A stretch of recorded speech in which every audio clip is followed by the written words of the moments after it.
Good morning everyone. I am Dr. Avinash, Associate Professor in Ramaya Medical College and Memorial Hospitals, Bengaluru. So today we are going to talk about Hepatitis B on the occasion of World Hepatitis Day, which is due on 28th of this month.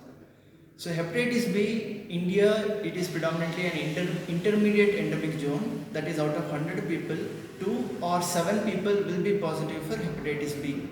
But no one wants to disclose it because of the social stigma attached to it, because predominantly Hepatitis B comes from sexual transmission or vertical transmission, that is if one of the family member is positive, father or mother, so they can transmit to their children.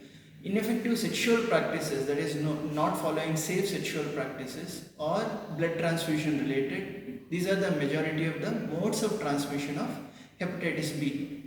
So what can Hepatitis B can cause? It can cause liver disease in the form of either acute, where a person has got jaundice, that is yellowish discoloration of eyes and urine, or it can go to chronic liver disease, where a person can have fluid accumulation in the abdomen, or there can be swelling of both the legs, or can have blood in vomiting or blood in stools, or person can become unconscious.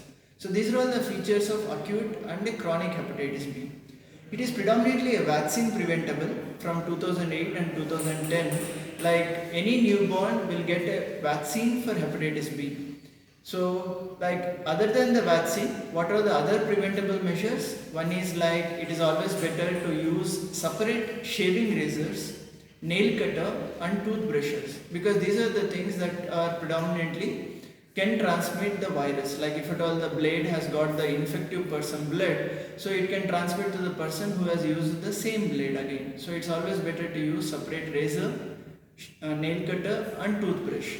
So if you identify any person to be Hepatitis B positive, so the doctor will do few tests like how is the liver functioning, on the scan, that is ultrasound, how is the liver looking, and what is the level of Hepatitis B.